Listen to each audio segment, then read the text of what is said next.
गोवर्धन पूजा मराठी निबंध। दिवाळीच्या उत्सवात, प्रकाशात आणि लखलखत्या सणाच्या उद्घातात एक दिवस असेही येतो जेव्हा आपण आपल्या मुळाशी, आपल्या पृथ्वीशी आणि आपल्या संस्कृतीच्या अतिशय गहन आणि हृदयस्पर्शी तत्वाशी जोडून येतो। कार्तिक महिन्याच्या शुक्ल प्रतिपदेला साजरा केला जाणारा गोवर्धन पूजा हा केवळ एक विधी किंवा रूढी नाही, तर तो एक जिवंत आख्यान आहे। हा एक असा सण आहे जिथे दंतकथा श्वास घेते, भक्ती एक स्पर्श करण्याजोगे रूप धारण करते आणि पर्यावरण शास्त्र आणि विनम्रतेचे धडे आपल्या दैनंदिन जीवनात विणलेले असतात। हा दिवस असा आहे जेव्हा चिखलाचा एक छोटासा डोंगर दगडाच्या कोणत्याही पर्वतापेक्षा शक्तिशाली बनतो आणि अन्नाचा एक विनम्र नैवेद्य देवाच्या पूजनेसाठी पुरेसा बनतो। गोवर्धनी पूजेचा हृदय भगवान पुराणातील एक शाश्वत गोष्टीच्या तालावर धरधरते। देवभूमी वृंदावनात नंद महाराज त्यांच्या नेतृत्वाखाली राहणारे रहिवासी इंद्रदेवाची पूजा करण्यासाठी तयारी करत होते। इंद्रदेवाचा राजा आणि पाऊस देतो म्हणून त्याची पूजा केली जाते।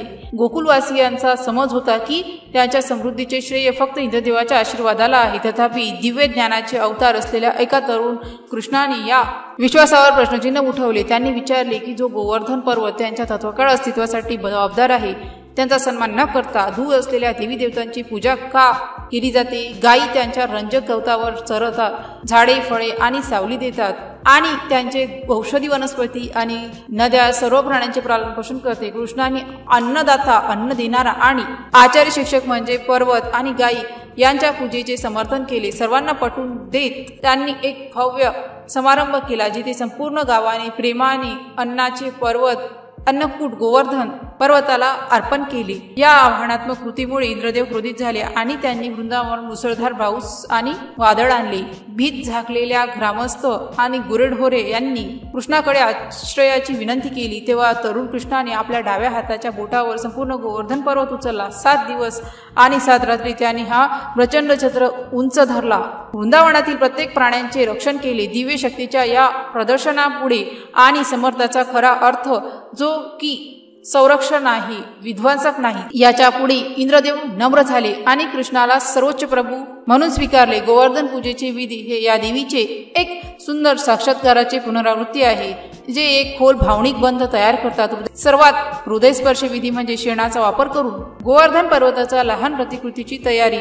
ही केवळ एक क्राफ्ट नाही, ती एक पवित्र कौटुंबिक क्रिया आहे।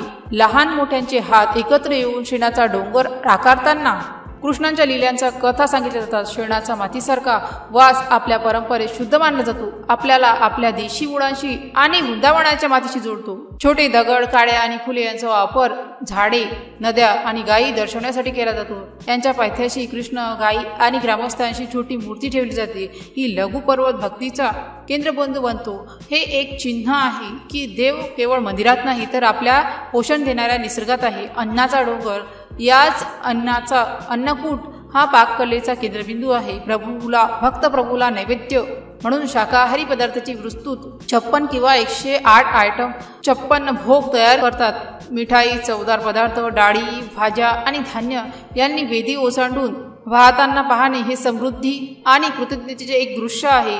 संपूर्ण वसुंधरा पृथ्वीचे वासुदेव कृष्णला अर्पण करण्याचे प्रतीक आहे। या प्रसादाचे वितरण आणि वाटप हा एक सामुदायिक बांधणारा कृती आहे, जो आनंद, गोडी आणि सामूहिक उत्सवाची भावना हवेत भरतो। वज्र देशात गिरीदानाच्या विधी केल्या जाते, जिथे लोक पर्वताचे प्रतीक म्हणून भेटवस्तू देतात। अनेक लोक वास्तविक गोवर्धनाच्या पर्वताची 21 किलोमीटरची परिक्रमा प्रदक्षिणा देखील करतात।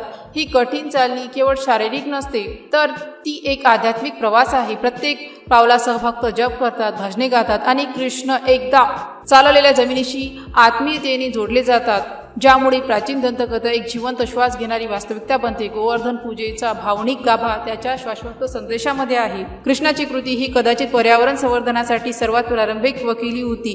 ती आपल्या निसर्गाचा पर्वत, नद्या, पाती आणि प्राणी आदर करण्याचे संरक्षण करण्याचे आणि पूजा करण्याचे शिकवते, कारण ते शोषण करण्यासाठीचे साधने नाही तर जीवनासाठी आधार देणारी देवी अस्तित्व आहे. उत्सव हा एक शक्तिशाली आठवण आहे की अहंकार टाकून द्यावा. इंद्राचा अहंकार चूर झाला तर कृष्णाची करुणा सर्वांचे रक्षण करते. हे शिकवते की खरी शक्ती दर्शवण्यात नसून दुर्बलाचे रक्षण करण्यात आहे. उत्सव ही कृतज्ञतेची एक सामूहिक अभिव्यक्ती आहे. हे आपल्याला आठवण करून देते की आपले कल्याण आपल्या समुदाय आणि आपल्या पर्यावरणावर अवलंबून आहे. शेतकरी, गुरेढोरे, पाऊस आणि पृथ्वी यांचे आभार मानण्याचा दिवस आहे. कृष्णाने डोंगर उचलला पण गावकरी डोंगराखाली सुरक्षित होते. हे सांगितले की ईश्वर केवळ मंदिरात नसतो तर तो आपल्या आश्रयस्थानी, आपल्या संरक्षकात आणि आपल्या समुदायात आहे. भक्ती ही केवळ भौतिक वस्तूपुरती मर्यादित नसते तर सेवा, प्रेम आणि कर्तव्यात देखील असू शकते. जर या पोस्टशी संबंधित काही गोंधळ असेल किंवा आपल्याला अशा कोणत्याही विषयाची माहिती हवी असेल